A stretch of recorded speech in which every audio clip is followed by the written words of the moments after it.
नहमदुहु व नुसल्ली व नुसल्लिमु अला रसूलिहिल करीम। अम्मा बाद फ़अऊज़ु बिल्लाहि मिनश शैतानिर रजीम। बिस्मिल्लाहिर रहमानिर रहीम। कुल्लु नफ्सिन ज़ाइक़तुल मौत व इन्नमा तुवफ़्फ़ौना उजूरकुम यौमल क़ियामह फ़मन ज़ुहज़िहा अनिन नार व उदखिलल जन्नत फ़क़द फ़ाज़ वमल हयातुद दुनिया इल्ला मताउल गुरूर। सदक़ल्लाहुल अज़ीम। काबिल क़द्र ख़तीब इमाम मस्जिद हाज़ा, दिगर उलमाए ज़वील एहतराम, हुफ़्फ़ाज़े किराम, हाज़िरीन व नाज़िरीन, अस्सलामु अलैकुम व रहमतुल्लाहि व बरकातुहू। मेरे प्यारे आका सल्लल्लाहु ताला अलैहि वसल्लम के प्यारे दीवानों, जिस आये करीमा की तिलावत का मैंने शर्फ हासिल किया, उससे मुताल्लिक़ कुछ मारूज़ात पेश करने से पहले आकाए करीम रऊफ़ुर रहीम अलैहि तहिय्यतु व तस्लीम की बारगाहे बेकस पनाह में जिस तरीके से मैं पढ़ाऊँ, अक़ीदत व मोहब्बत में डूब कर उसी तरीके से दुरूद व सलाम का नजराना पेश करें। अस्सलातु वस्सलामु अलैका या रसूल अल्लाह, अस्सलातु वस्सलामु अलैका या हबीब अल्लाह, अस्सलातु वस्सलामु अलैका या नबी अल्लाह, अस्सलातु वस्सलामु अलैका या नूर अल्लाह, व अला आलिका व अस्हाबिका या हबीब अल्लाह, सल्लल्लाहु ताला अलैहि वसल्लम। हम और आप आज इस बज़्म में मुहिब गिरामी जनाब नज़ीर खान साहब नूरी की वालिदा के ईसाले सवाब के सिलसिले में मुनक़िदा इज्तिमा में हाजिर हैं।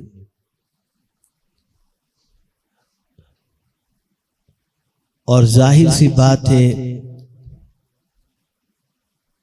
कि माँ की जुदाई का गम उसके बच्चे सबसे ज्यादा महसूस करते हैं।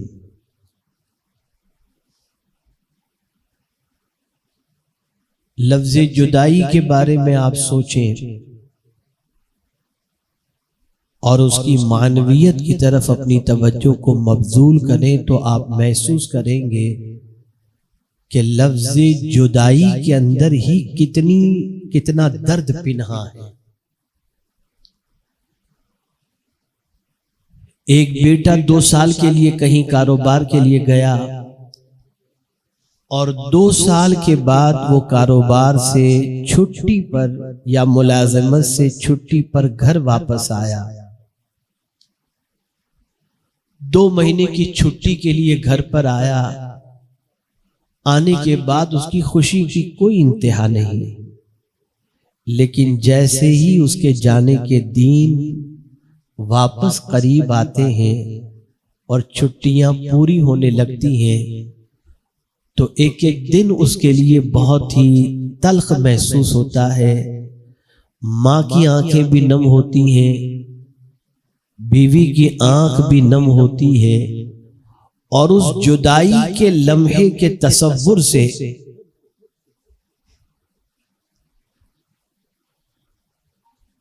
बच्चा और घर वाले परेशान रहते हैं कि पता नहीं अब कब मुलाकात होगी।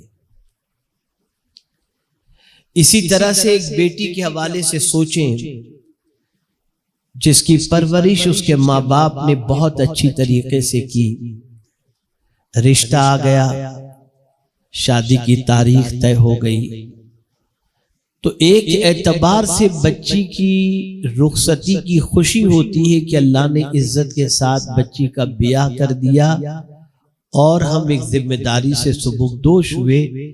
लेकिन बच्ची को जब विदा किया जाता है, उसकी जुदाई का तसव्वुर माँ की आंखों को भी नम कर देता है, बाप की आंखों को भी नम कर देता है। लफ्ज़ जुदाई के अंदर इतना दर्द है जिसकी कोई इंतहा नहीं।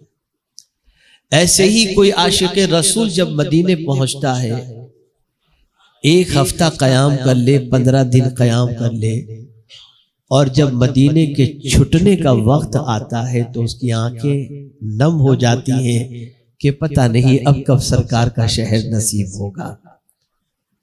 जुदाई के अंदर एक दर्द मौजूद है। सबसे बड़ी जुदाई का दर्द,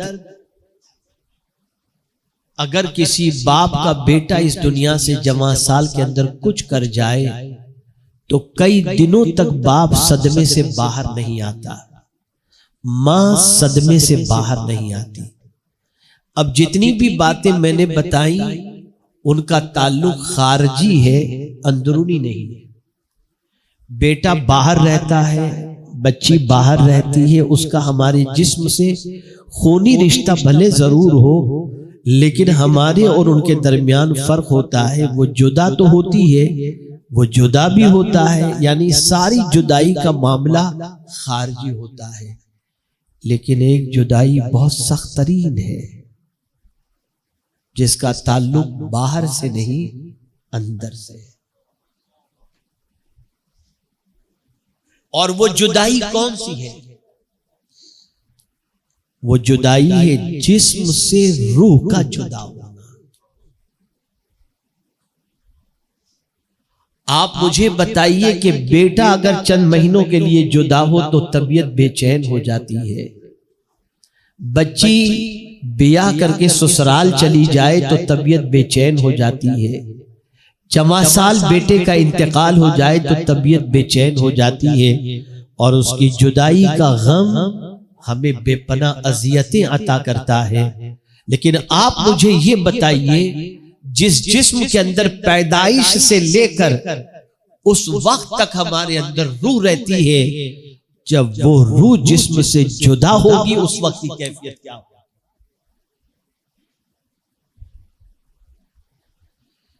इसी को कुरान मुकद्दस में रब्बे कदीर जल्ल जलालहू ने फरमाया, कुल्लु नफ्सिन ज़ाइक़तुल मौत, हर जानदार को मौत का मजा चखना है।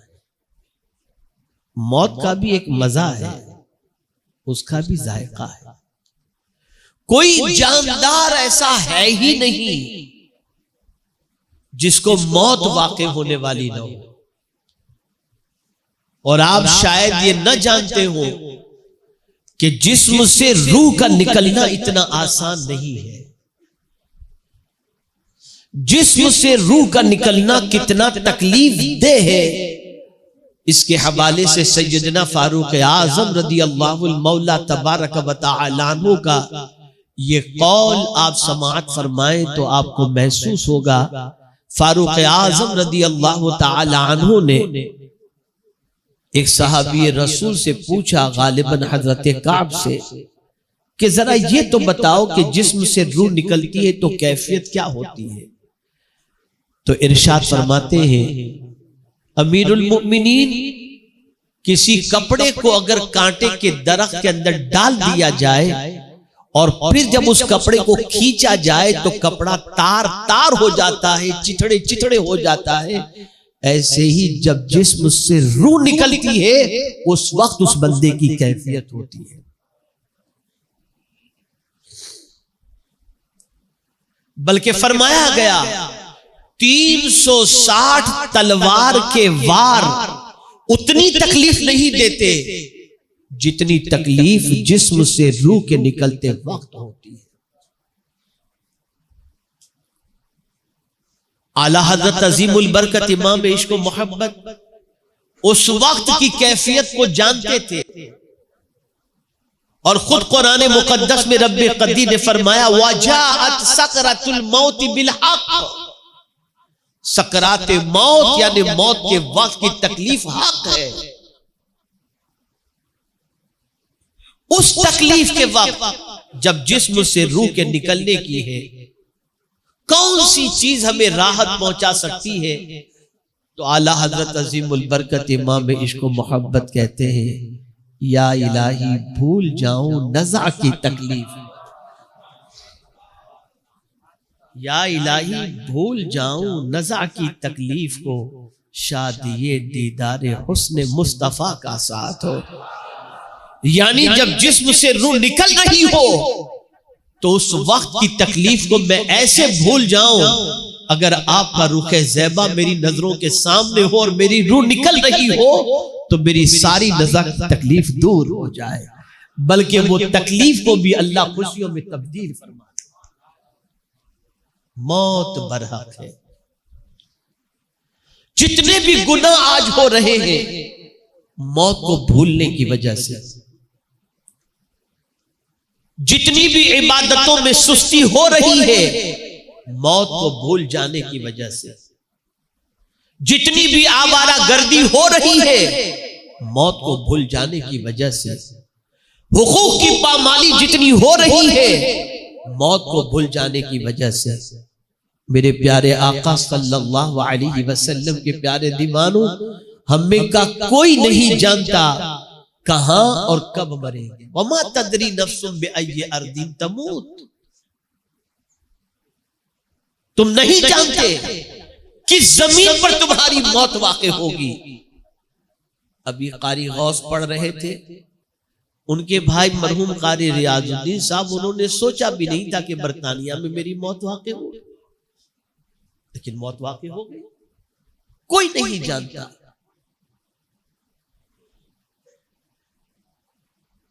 मेरे प्यारे आका सल्लल्लाहु ताला अलैहि वसल्लम के प्यारे दीवानों, एक सहाबी ने रसूल रहमत सल्लल्लाहु अलैहि वसल्लम से अर्ज किया, या रसूल अल्लाह सल्लल्लाहु ताला अलैहि वसल्लम, सबसे अच्छा इंसान कौन? तो मेरे आका सल्लल्लाहु अलैहि वसल्लम ने फरमाया, जिसके अखलाक अच्छे हो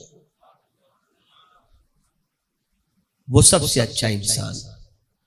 और फिर आगे जो सवाल किया उसका जवाब जिंदगी भर याद रखिएगा। वो साहबी पूछते हैं, या रसूल अल्लाह सल्लल्लाहु ताला अलैहि वसल्लम, सबसे अक्लमंद कौन? सबसे अक्लमंद कौन? तो मेरे आका सल्लल्लाहु अलैहि वसल्लम ने इरशाद फरमाया, सबसे अक्लमंद वो है जो मौत को याद करता हो और मौत के बाद की तैयारी करता हो, वो अक्लमंद है। हमारी सारी तैयारियां जमीन के ऊपर के लिए है, हमारी कोई तैयारी जमीन के अंदर के लिए नहीं, आखिरत के लिए नहीं। जहां कितना रहना है नहीं मालूम, वहां की तैयारी में पूरी जिंदगी खर्च कर रहे हैं, और जहां हमेशा रहना है वहां की तैयारी का हमारे पास कोई इंतजाम नहीं, कोई इंतजाम नहीं। मुझे एक हदीस याद आ रही है, मैं जब उसकी अजमतों को दिमाग के अंदर याद करता हूं और सोचता हूं तो उसकी अजमत के सामने सरनिगू होने को जी चाहता है। आप जानते हैं, थोड़ी देर के लिए तसव्वुर आप जमाइए, एक आदमी का इंतकाल हुआ, कांधे पर आपने उठाया, दोपहर के अंदर दोपहर को आप दफन करने जा रहे हैं, उसकी कब्र खोदी गई, कब्र के अंदर आपने दफन किया, दफन कर रहे हैं दोपहर को, लेकिन जब आप कब्र को बंद कर देंगे तो कब्र में उजाला होगा या अंधेरा होगा? जवाब दीजिए। अंधेरा। कब्र में अंधेरा है, कब्र भी तारीक, माहौल भी तारीक, वहां रोशनी किस चीज की होगी? तवज्जो चाहूंगा, याद रख लीजिए, आकाए करीम सल्लल्लाहु तआला अलैहि वसल्लम के इरशाद का मफहूम है कि जिस बंदे को दफन करके लोग वापस आ जाएंगे तो कब्र में फरिश्ते उनसे सवाल पूछने जाएंगे। तो कब्र होगी अंधेरी तारीख, कब्र में अंधेरा होगा ना, लेकिन फरिश्ते हैं नूर, फरिश्ते नूर से बने हैं। तो फरिश्ते जब कब्र के अंदर पहुंचेंगे तो अंधेरा और उजाला दोनों मिलकर वो वक्त ऐसा लगेगा जैसे असर का वक्त हो। वो वक्त उस वक्त ऐसा महसूस होगा जैसे असर का वक्त हो, और जैसे ही मुर्दे को जगाया जाएगा तो वो आंख मलते हुए देखेगा तो महसूस करेगा जैसे असर का वक्त है। फरिश्तों से कहेगा रुक जाओ, सवाल बाद में पूछना, पहले असर की नमाज मुझे पढ़ ले।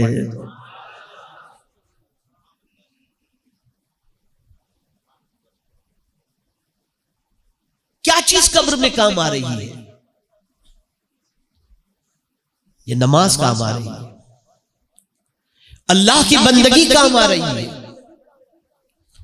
आज हम सफर में निकले तो नमाज की छुट्टी, घूमने निकले तो नमाज की छुट्टी, शादी की तकारीब में नमाज की छुट्टी, सैरो तफरी में नमाज की छुट्टी, और माह रमजान में जी भर कर तरावी पढ़ ली हमने, लेकिन ईद के दिन 3-4 वक्त की नमाज की छुट्टी। हाल हो गया, हम भूल गए हमने वहां का कोई इंतजाम नहीं किया है। आकाए करीम सल्लल्लाहु अलैहि वसल्लम उस बंदे को अक्लमंद फरमाते हैं जो बंदा मौत से पहले मौत की तैयारी में लग जाए और आखिरत की तैयारी के अंदर लग जाए। कुरान मुकद्दस में रब्बे कदीर जल्ल जलालहू ने फरमाया कुल्लु नफ्सिन ज़ाइक़तुल मौत, हर नफ्स को, हर जानदार को मौत का जायका चखना है। अब आगे कुरान ने फरमाया क्या होगा मौत के बाद? वइन्नमा तुवफ़्फ़ौना उजूरकुम यौमल क़ियामह, क़यामत के दिन तुम्हारे कामों का तुम्हें पूरा पूरा बदला दिया जाएगा। जमीन के ऊपर जो कुछ तुमने काम किए, अगर नेकी किए हो तो नेकी का बदला पूरा मिलेगा, और गुनाह किए हो तो गुनाह का बदला भी पूरा पूरा मिलेगा। ए रसूल आज़म सल्लल्लाहु अलैहि वसल्लम के प्यारे दीवानों, गुनाह का बदला, अल्लाह अकबर। जब उनकी सजाओं को हम कुरान और हदीस में देखते हैं, जो आज मार्केट के अंदर होने वाले आम गुनाह है, जिसे इंसान अब गुनाह मानता भी नहीं, बल्कि दौरे हाजिर की जरूरत समझकर उसे करता हुआ दिखाई देता है, वो नहीं जानता कि उन गुनाहों की सजा अल्लाह ने क्या रखी है। कुरान कहता है क़यामत इसलिए है ताकि तुम्हें पूरे पूरे के पूरा बदला दिया जाए, नेकी का भी और गुनाह का। कभी इंसान दुनिया में नेकी करता है लेकिन तकलीफ में होता है, नेकी करता है परेशानी में होता है, नेकी करता है दुनिया उसे बेवकूफ समझती है, नेकी करता है सीधे रास्ते पर चलता है, लोग उसे पागल कहते हैं, दकियानूस कहते हैं, पुराने जमाने का कहते हैं, पता नहीं क्या क्या नेकी करने वाले को दुनिया कहती हुई दिखाई देती है। उस बंदे को तसल्ली दी जा रही है, बंदे गम न कर, तेरी नेकी का बदला क़यामत में अल्लाह तुझे पूरे पूरा अता फरमाएगा, पूरे के पूरा अता किया जाएगा। और मेरे प्यारे आका सल्लल्लाहु अलैहि वसल्लम के प्यारे दीवानों, ये नहीं फरमाया गया कि पहाड़ के बराबर नेकी होगी तो उसका बदला दिया जाएगा, बल्कि कुरान कहता है फमन यअमल मिस्काल ज़र्रतिन खैरन यरह, अगर जर्रे के बराबर भी किसी ने नेकी की, अल्लाह उस नेकी का बदला क़यामत में उसे अता फरमाएगा। सहाबा की पोजीशन ये थी, वो नेकी के हरीस थे, नेकियों में लोगों से आगे निकलना चाहते थे। हजरत अब्दुल्लाह इब्न मसऊद रदियल्लाहु मौला तबारक व तआला अन्हु मस्जिद नबवी शरीफ में नमाज पढ़ रहे थे। आकाए करीम सल्लल्लाहु अलैहि वसल्लम और सैयदना सिद्दीक अकबर रदियल्लाहु मौला तबारक व तआला अन्हु और एक दूसरे सहाबी मस्जिद नबवी शरीफ में मौजूद थे। रसूल रहमत सल्लल्लाहु अलैहि वसल्लम जब हजरत अब्दुल्लाह इब्न मसऊद के करीब से गुजरे तो उनकी तिलावत की आवाज सरकार को इतनी अच्छी लगी कि मेरे आका सल्लल्लाहु अलैहि वसल्लम ने उनके लिए अच्छे कलिमात और बशारत और खुशखबरियां अपनी ज़बान से सरकार ने बयान फरमाई। हजरत अब्दुल्लाह इब्न मसऊद नमाज पढ़ रहे थे, उनको नहीं मालूम कि हुजूर ने क्या फरमाया। और वो सहाबी सिद्दीक अकबर और आकाए करीम सल्लल्लाहु अलैहि वसल्लम तीनों तशरीफ ले गए। कहां गए? दोनों सहाबी यानी सिद्दीक अकबर और वो सहाबी हुजूर को उनके दौलत गदे पर छोड़ने के लिए पहुंचे। अब वो सहाबी जो सिद्दीक अकबर के साथ थे, उन्होंने सोचा कि सुबह सबसे पहले अब्दुल्ला इब्न मसऊद को खुशी की खबर मैं सुनाऊंगा जो हुजूर सल्लल्लाहु अलैहि वसल्लम ने उनके लिए फरमाई। सुबह हुई, वो मस्जिद में पहुंचे, हजरत अब्दुल्ला इब्न मसऊद को देखा उन्होंने, तो आगे बढ़कर हजरत अब्दुल्ला इब्न मसऊद से वो कहने लगे कि मालूम है कल तुम्हारी क़िरात सुन करके हुजूर ने क्या फरमाया? कहा हाँ मुझे मालूम है। कहा कैसे पता चला? कहा अबू बकर ने मुझे बता दिया। वो सहाबी पुकार उठे, अबू बकर से नेकियों के मामले में कोई आगे निकल ही नहीं सकता। ये है नेकी का जज्बा, ये है नेकी का शौक। इसलिए कि वो जानते थे उस आखिरत के बारे में जहां बाप बेटे के काम नहीं आएगा, उस आखिरत के बारे में जानते थे जहां मां बच्चे के काम नहीं आएगी, उस आखिरत के बारे में जानते थे भाई भाई के काम नहीं आएगा, उस आखिरत के बारे में जानते थे जहां मियां बीवी के काम नहीं आएगी। इसलिए वो चाहते थे कि जो जिंदगी मिली है उसमें नेकियां कर लो कि यही नेकियां कल बरोज़े क़यामत काम आएंगी। एक एक नेकी का अज्र मिलेगा। जानते हैं आप? अल्लाहु अकबर, अल्लाहु अकबर। अगर किसी ने रास्ते से कोई पत्थर भी हटा दिया जिसकी ठोकर से इंसान गिर सकता था, लेकिन वो पत्थर उसने उठा करके किनारे पर रख दिया कि किसी को ठोकर न लगे, हो सकता है यही नेकी उसकी नजात का जरिया बन जाए। दो यहूदी जा रहे थे, ये हमारी पहचान बता रहा हूं, माजी में हमारी पहचान क्या थी। दो यहूदी जा रहे थे, रास्ते में एक बड़ा पत्थर पड़ा हुआ था। दोनों यहूदियों ने आपस में गुफ्तगू की, इतना बड़ा पत्थर पड़ा हुआ है, ठोकर लगे तो इंसान गिर जाए तो उठ नहीं सकता। तो दूसरे ने कहा शायद यहां से कोई मुसलमान नहीं निकला है, इसलिए कि अगर मुसलमान यहां से गुजरा होता तो इस पत्थर को उठाकर किनारे पे रख देता, इसलिए कि उनके नबी ने कहा है कि रास्ते से तकलीफ दे चीजों को हटा देना ये भी ईमान की शाखों में से एक शाख है। ये हमारी पहचान थी। और आज हम हमारा कचरा दूसरों के घर के सामने फेंक देते हैं, हमारी बाइक दूसरे के सामने, घर के सामने, दुकान के सामने खड़ी कर दी, कोई परवाह नहीं।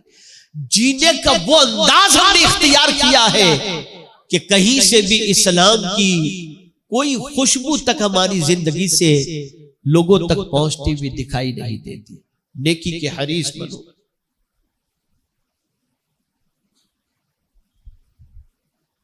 और किसी नेकी को मामूली तसव्वुर न करो, इसलिए कि हो सकता है जिस नेकी को तुम छोटी समझ करके छोड़ रहे हो वही नेकी तुम्हारी नजात का जरिया बन जाए।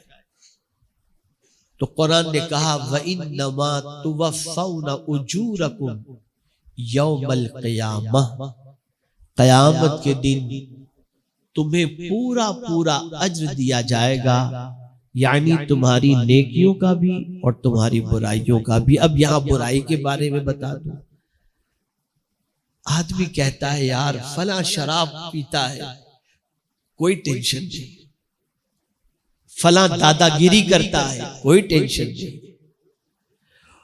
और कुछ लोग ऐसे हैं, लोगों के पैसे दबा करके हज और उम्रा करते हैं, खैरात करते हैं, कर्ज उनके सर पर लदा हुआ है, लेकिन ये सारा काम कर रहे हैं और समझते कि हमें कोई तकलीफ होती तो आ जाती ना। मैं अभी 2 दिन पहले की बात बताऊं, मैं मदीने शरीफ से आया था और इत्तेफाक से लिफ्ट में मैं अपने घर पर जा रहा था तो हमारी बिल्डिंग के एक साहब मिले। उन्होंने कहा हजरत अपनी बिल्डिंग के बहुत सारे लोग मेंटेनेंस के पैसे नहीं भरते, पता नहीं कैसे लोग हैं। मैंने कहा यार बात तो आपकी सही है, भरना चाहिए लोगों को। फिर उसने जो जुमला कहा वो सुनिए। उसने कहा मुसलमानों को बिजनेस करना भी नहीं आता। सुनिएगा जो मैं अर्ज करने जा रहा हूं, गौर से सुनिएगा। मुसलमानों को कुछ भी नहीं आता, यहां तक कि तिजारत करना भी नहीं आता। तो मैंने कहा फिर क्या आता है? कहा टोपी पहनाना आता है। ये हमारी पहचान। लो भूल जाओ, खा जाओ, लोगों का जितना आए खा जाओ, डकार भी मत लो, इतना खाओ और फिर समझो कि हमसे बड़ा पारसा कोई भी नहीं। सफे अव्वल में इल्ला माशाल्लाह, सबकी बात नहीं कर रहा हूं, सफे अव्वल में नमाज भी पढ़ेंगे और लोगों का पैसा भी खाए हुए बैठे होंगे, कोई फर्क नहीं। ये सारी जिंदगी हमारी हो गई है, बेहंगम जिंदगी।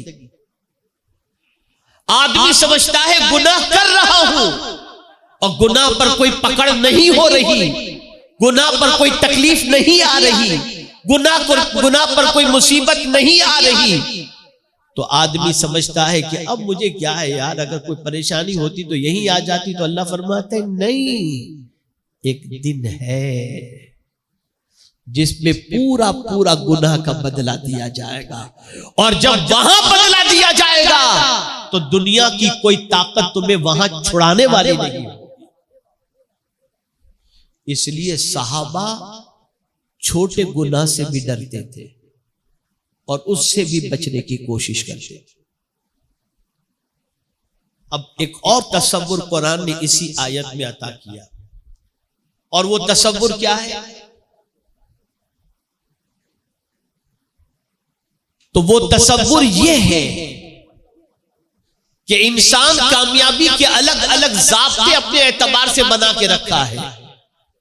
ये मेरे पास आ जाए तो मैं कामयाब, ये मेरे पास आ जाए तो मेरे कामयाब, शोहरत की इतनी बुलंदी पर पहुंच जाऊं तो कामयाब, मानने वालों की तादाद इतनी बढ़ जाए तो कामयाब, अम्वालो ज़र की फरावानी हो जाए तो कामयाब। तो कुरान ने वाज़े कर दिया ये कामयाबी नहीं है, ये कामयाबी। अच्छा मौला तू ही बता दे कामयाबी क्या है। तो कुरान ने कहा फमन ज़ुहज़िहा अनिन नार व उदखिलल जन्ना फ़क़द फ़ाज़। जो जहन्नम से बचा लिया गया और जन्नत में दाखिल कर दिया गया, बेशक वो कामयाब हो गया। यानी कामयाबी ये है कि अल्लाह हमें जहन्नम से बचा ले और जहन्नम से बचाकर हमें जन्नत में दाखिल फरमा दे। अगर ये किसी को नसीब हो गया तो कुरान ने कहा फ़क़द फ़ाज़, बेशक वो कामयाब हो गया। अब उसकी कामयाबी के हवाले से कोई शक व तरद्दुद की बात नहीं है। अब मैं आपसे पूछना चाहता हूं, जिन लोगों को रसूल रहमत सल्लल्लाहु अलैहि वसल्लम ने जन्नत की बशारत अता फरमाई थी, जिन लोगों को अल्लाह के रसूल सल्लल्लाहु अलैहि वसल्लम ने जन्नत से जहन्नम से आजादी का परवाना अता फरमाया था, उनकी पोजीशन क्या थी? अतीक, आजाद के माने में। किसको हुजूर ने फरमाया था? सिद्दीक अकबर को फरमाया था, यानी ये जहन्नम से आजाद है। जिनको जहन्नम से आजादी का परवाना मदीने के ताजदार सल्लल्लाहु अलैहि वसल्लम ने अता फरमाया, उनकी पोजीशन क्या थी? वो दरख्त पे बैठे हुए परिंदे को देखकर कहते, काश कि मैं कोई परिंदा होता कि मुझे काट कर ज़बा करके खा लिया जाता, ताकि कयामत में मुझे अल्लाह को हिसाब तो न देना पड़ता। ये वो कह रहे हैं जिनको जहन्नम से नजात का परवाना मदीने के ताजदार सल्लल्लाहु अलैहि वसल्लम ने अता फरमाया था। लेकिन आपसे पूछना चाहता हूं, हमारी जिंदगी जिस राह पर चल रही है, उनमें से वो कौन सा रास्ता है जो जन्नत की तरफ ले जाने वाला हो? हमारी नौजवान नस्ल की सुबह होती है जहन्नम के रास्ते पर चलने से, और रात की तारीकी में आंखों से लेकर वजूद तक उन गुनाहों की तरफ बढ़ता चला जाता है जो जहन्नम में ले जाने वाला है। लेकिन उसके बावजूद हमारी कौम की आंखें नहीं खुलती। हमारी कौम इस हद तक मौत फरामोशी और आखिरत फरामोशी की शिकार हो गई है कि उन्हें ऐसा लगता है कि इस दुनिया में हम आए हैं तो अभी दुनिया की कोई ताकत हमें मौत की वादियों से नहीं गुजार सकती। याद रखो, मौत बरहक है। कहीं भी कोई रहे, महलों के अंदर रहे, तब भी मौत वहां पर आकर रहेगी। कुरान कहता है, ऐनमा तकूनु युद्रिकुमुल मौत वलौ कुंतुम फी बुरूजिम मुशय्यदा। मजबूत किले के अंदर भी अगर तुम रहोगे ना, तो मौत वहां भी आकर के तुम्हें पकड़ लेगी।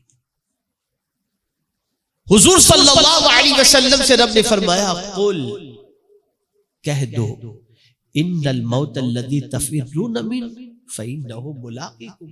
तुम मौत से भागते हो, मौत तो तुमसे मुलाकात करके रहेगी। बच नहीं सकते मौत से।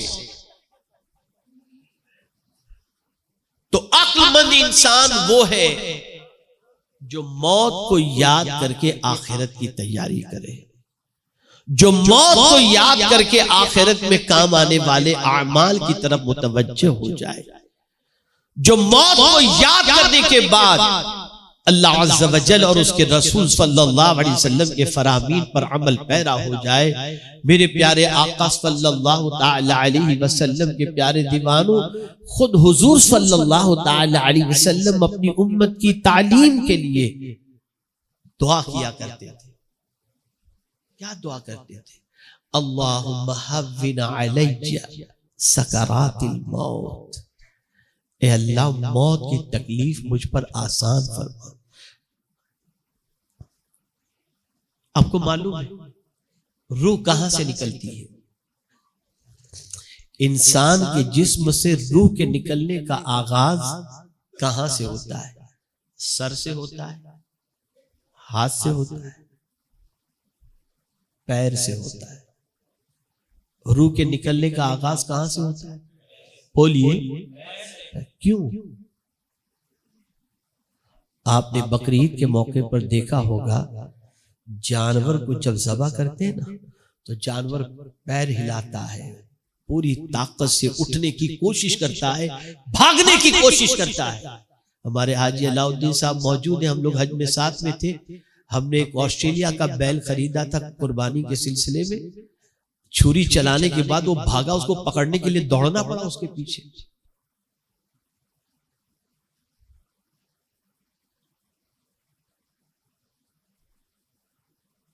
तो जानवर को आप देखते हैं कि जब उसके जिस्म से रूह निकाली जाती है, उसको ज़बह किया जाता है, तो उसके पैर फड़फड़ाते वो भागता है।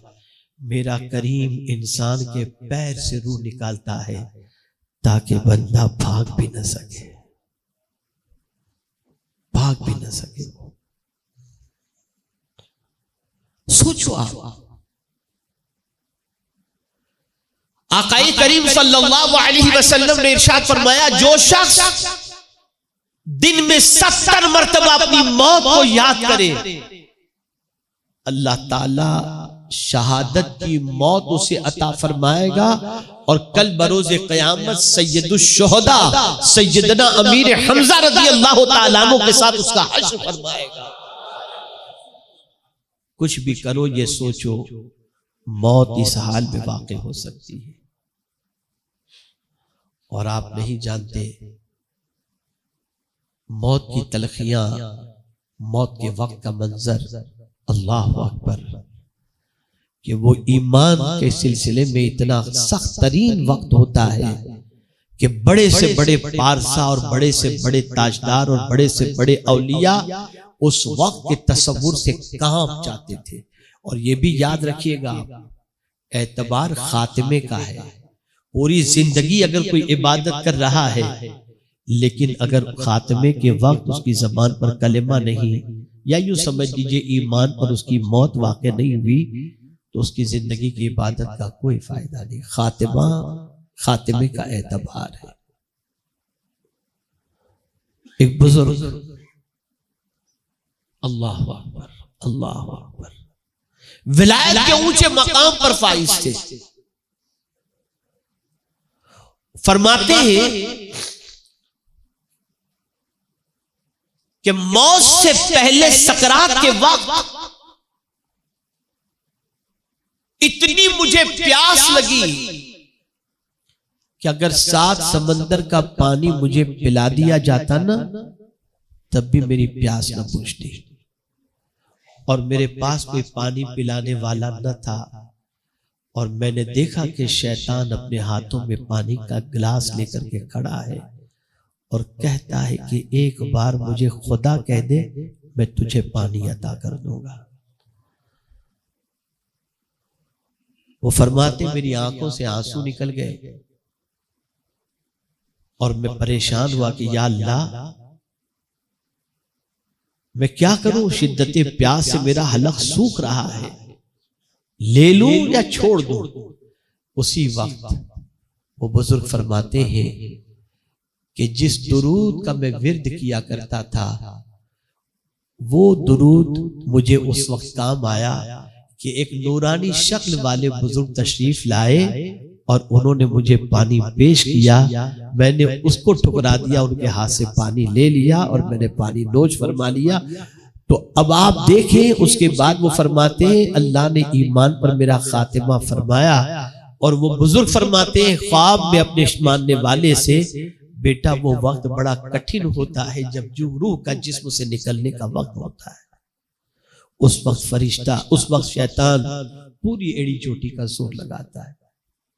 हजरत इमाम राजी रहमतुल्लाह ताला अलैह, जिन्होंने खुदा के एक होने पर 360 दलीलें पेश की हैं, लेकिन जब उनके इंतकाल का वक्त करीब आया, शैतान आया, कहा खुदा एक है तो दलील पेश करो। इमाम राजी अलैहि रहमान ने दलील पेश की, एक पेश की, 2 पेश की। शैतान तोड़ता रहा, तोड़ता रहा, तोड़ता रहा, यहां तक कि 359 दलीलें इमाम राजी रहमतुल्लाह ताला अलैह ने अल्लाह के एक होने पर पेश की। शैतान ने सारी दलीलें तोड़ दी। इमाम राजी परेशान थे, अपने शेख की तरफ मुतवज्जे हुए। उनके पीर और मुर्शिद वुजू बना रहे थे और महसूस किया कि इमाम राजी का ईमान खतरे में। जो लोटा मौजूद था जिससे वुजू बना रहे थे, उसे फेंका इमाम राजी की तरफ। फरमाया राजी कह दे मेरा खुदा बगैर दलील के मौजूद है। जब उनका पैगाम पहुंचा, उन्होंने कहा मेरा खुदा बगैर दलील के मौजूद है। उसी वक्त ईमान का खातिर, क्या समझे हो आप, आसान काम नहीं है ये,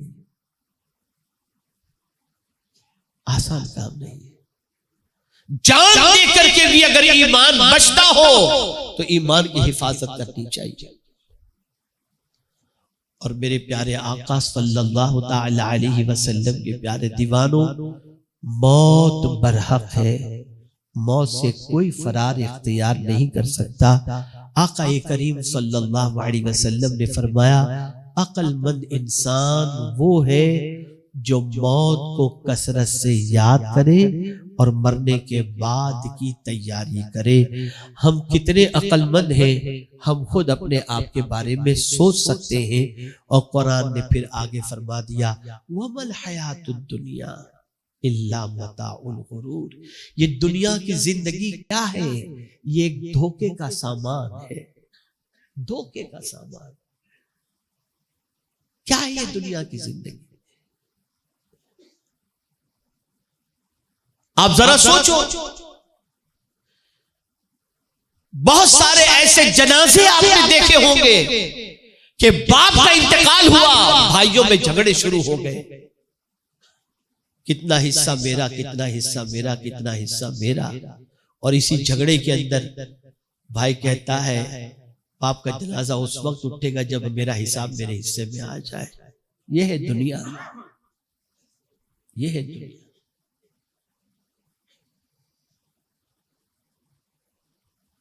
तो अर्ज करने का मंशा यह है कि मेरे प्यारे आका सल्लल्लाहु ताला अलैहि वसल्लम के प्यारे दीवानों, मौत को याद रखो। कुछ भी करो, ये तसव्वुर करो कि हो सकता है इस हाल में मौत वाक़े हो जाए। गुनाह से बचो और मौत के बाद की तैयारी में लग जाओ। सबसे पहला काम आज की नशिस्त के अंदर दिलो दिमाग के अंदर ये बिठा ले कि आज तक जितने भी गुनाह हुए हैं, अल्लाह की बारगाह में उन सारे गुनाहों से सच्चे दिल से तौबा कर ले कि आइंदा हम गुनाह न करेंगे और मौला तो हमारी तौबा कबूल फरमाकर हमें गुनाहों से बचने की तौफीक अता फरमा। इसके बाद दूसरा काम जो आपको शुरू करना है वो ये है कि नेकियों के हरीस बन जाओ और गुनाह से भागो। जितना हो सके गुनाह से भागो, जितना हो सके गुनाह से, जितना हो सके भागो और गुनाह से बचो। इसलिए कि नेकी पर तो अज्र है ही, गुनाह से बचने पर भी अल्लाह ने जन्नत का वादा फरमाया है। इन तज्तनिबू कबाइर मा तुनहौना अन्हु नुकफ्फिर अन्कुम सय्यिआतिकुम व नुदखिलकुम मुदखलन करीमा। अल्लाह जन्नत में दाखिल फरमाएगा, इज्जत वाले घर में दाखिल फरमाएगा। किसको? जो कबीरा गुनाहों से भी बचता है। बचो, गुनाहों से बचो। दुनिया आपके बारे में क्या प्लान बना चुकी है आपको नहीं मालूम। गुटखा, तंबाकू, यूट्यूब, फेसबुक, व्हाट्सएप, इसमें ही इतने मगन हैं कि हम जानते ही नहीं कि हमारे बारे में क्या प्लान चल रहा है। एक ही प्लान चल रहा है, मुसलमान मुसलमान न रहे। इसकी जिंदगी से इस्लाम को निकाल लो, पैगंबर आजम सल्लल्लाहु अलैहि वसल्लम की मोहब्बत को निकाल दो और गुनाहों के अंदर इतना डुबा दो कि कभी ये अच्छा सोचने के लिए तैयार ही ना हो। और हम देख रहे हैं कि हमारी कौम की सिचुएशन इस्लाम के सिलसिले में, पैगंबर इस्लाम सल्लल्लाहु अलैहि वसल्लम के सिलसिले में और खुद अपने वजूद को नेकी के रास्ते पर चलाने के सिलसिले में कितनी सुस्ती के शिकार है। तो बदलो अपनी सोच को, बदलो अपने अफकार और नजरियात को। ये दुनिया चंद दिनों की है, कब खत्म हो जाएगी पता नहीं। और आलमी हालात आपकी निगाहों के सामने हैं कि बम पे बम बरसाए जा रहे हैं। दुनिया के अंदर जंग शबाब पर चल रही है। कब ये थर्ड वर्ल्ड वॉर के अंदर चेंज हो जाए नहीं जानते। और आने वाले दिन कितने सख्त तरीन होंगे ये भी हम नहीं जानते। लेकिन यहाँ के दिन सख्त हो या अच्छे हो, यहाँ के दिन तो बहरहाल कट जाएंगे। लेकिन कयामत का एक दिन 50,000 साल का होगा। सोच लो वहां के बारे में क्या तैयारी। बस एक आखिरी बात अर्ज करता हूं, मेरे पास मुसलसल लोगों की तरफ से मैसेजेस, फोन, इत्तलाआत आती रहती हैं कि हजरत धंधा बहुत मंदा है, रोजी में बहुत तंगी है, कारोबार बड़ा ठप चल रहा है, क्या करें क्या ना करें। कुरान का एक अमल आपको बता देता हूं और पूरे यकीन के साथ अल्लाह की किताब पर भरोसा करते हुए मैं कहता हूं कि जैसा रब ने फरमाया वैसा करोगे ना तो इंशाअल्लाह रोजी की तंगी कभी नहीं आएगी। वो क्या है? कुरान कहता है वअमुर अहलक बिस्सलाह वस्ताबिर अलैहा ला नसलुका रिज़्क़ा नहनु नरज़ुकुक। कुरान कहता है अपने घर वालों को नमाज का हुक्म दो और खुद भी नमाज पर कायम रहो। अल्लाह फरमाते ला नसलुका रिज़्क़ा, मैं तुमसे रोजी नहीं मांगता, नहनु नरज़ुकुक, हम तुम्हें रोजी अता करेंगे।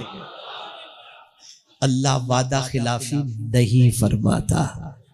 हम खुद भी नमाज के पाबंद बने, अपने घर वालों को भी नमाज का पाबंद बनाए। मौला इतनी रोजी अता फरमाएगा उसके वादे के मुताबिक कि हमें जिंदगी में तंग जिंदगी का और तंगी का कभी एहसास भी नहीं होगा। ऐ रसूल आज़म सल्लल्लाहु अलैहि वसल्लम के दीवानों, ये चंद कलिमाते खैर थे जो मैंने आपकी समाअतों के हवाले किए। अल्लाह सबसे पहले मुझे और बाद में आप सबको अमल की तौफीक अता फरमाए। अल्लाह हम सब पर करम की नजर फरमाए। वमा अलैना इल्लल बलागुल मुबीन। अस्सलामु अलैकुम व रहमतुल्लाहि।